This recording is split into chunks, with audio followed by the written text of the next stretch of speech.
There are more and more growing calls for men who victimize and violate women to get their act together. Media personalities have come out in their numbers in support of the fight against gender-based violence and the rape culture we continue to be so normalized to. Unathi Nkayi is one personality who is using her voice to weigh in on the conversation, and she joins me now to engage us more on the topic. Welcome to The Loft, Unathi. Hi, Palisa. How are you, my love? Siswam, I'm good, but of course, you know, right now, as a country, we are dealing with a lot, but you know, it's nothing new. So I so appreciate you and incredible legends that follow you in the suit of cutting out the second pandemic that we're experiencing. I love the fact that you are saying it's a pandemic because it's out of control, you know, and I think it's conversations that we've never known how to have, because I think, you know, women they just want to like open their mouths and say, this is how I'm feeling. Now, Unathi, you know, as we speak about this topic, it just gives us goosebumps. You recently spoke about the idea of rapey behavior. Please unpack this for us. You literally you sent my body into chills when you just say it, because it is. That's rapey, you know? And my producer and I started that hashtag just because there's certain conversations you can't have where people don't get defensive, and it doesn't take away how we feel it. It doesn't take how traumatized we are or violated. So that's why we wanted to start the hashtag That's Rapey, just to say, you know, when you continuously ask me out, because I know you want to get your way with me later, that's rapey. When you touch and put your legs on my thighs, your hands on my thighs, and I haven't asked you to, that's rapey. When you objectify me and you talk about how built I am all the time as if I'm in denial of that, that's rapey, you know? So we wanted to have conversations where women could sort of identify even more, right? Because whenever we have these conversations, people say, yeah, but that's not. But if something feels rapey, then it is. Okay, so Sis Unathi, a lot of men would argue and reduce their overtly sexual comments and actions to flirting. So then at what point does flirting cross over to violation? I think any exchange of sexual energy has to be consensual. So if you're going to have to defend yourself for making me feel some type of way, just acknowledge that you overstepped the boundary. Don't get defensive about it. It's okay to retract and retrace your steps and say, you know what, I'm very sorry. I didn't mean to offend you. Yeah. So there has to be also that space for that dual conversation, for as much as we also feel uncomfortable, but also we have to hear the other end of the coin here. If someone says that was not my intention, that's not my intent, then we need to see forward action and for you to act differently then the next time. So there does seem to be... The greatest apology is changed behavior. And this then leads me then to Unathi. You know, there's this sense of entitlement that men feel that they have over women, which then allows them to take advantage of us. So what do you think informs this mentality, and how then do we reverse this psychology? You know, I don't know how to answer the first question. Love the honesty, love the honesty.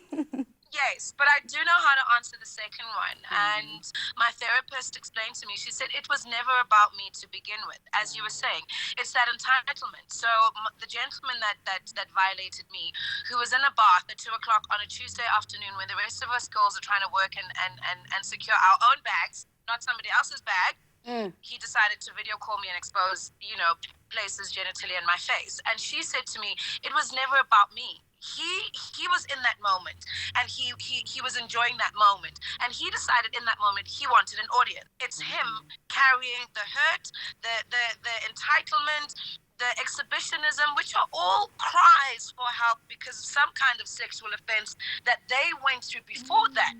So my suggestion would be, hurt people. So let's start healing people.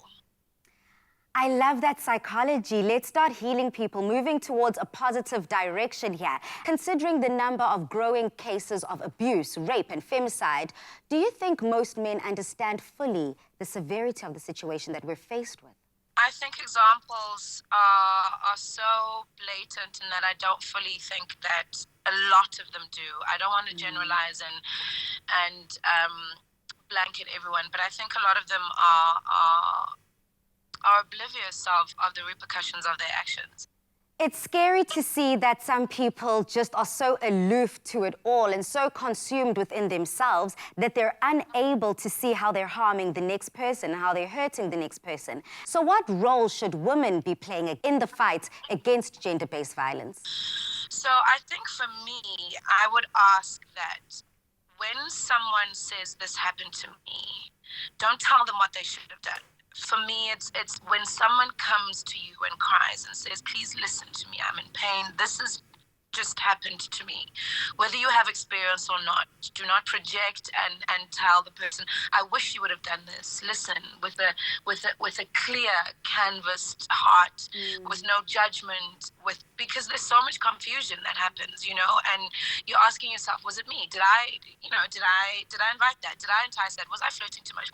Was I flirting at all? You know, did I deserve that? So as this person is telling you this, trust me, there's so many questions that this person is asking inside. So don't come with your judgment. What I ask is that you listen with an open heart, a giving heart, a loving heart, and be the ear and the shoulder that you need, and be the ear and the shoulder that you want, and then that way you'll be able to assist. But I'm no professional, so I you know, that's all I can ask of us as a tribe.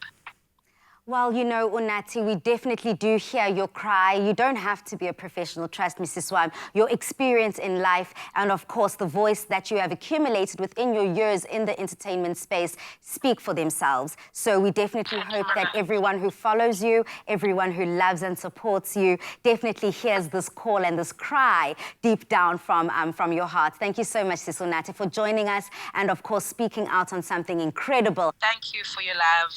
Afternoon Express, thank you for the voice that you always give us, and thank you for being a wonderful institution for us. And ladies, if any hairs on your arms or your back rise, or your back gets stiff, or it just feels, oh, it's okay to just say, oh, that's rapey. Stop.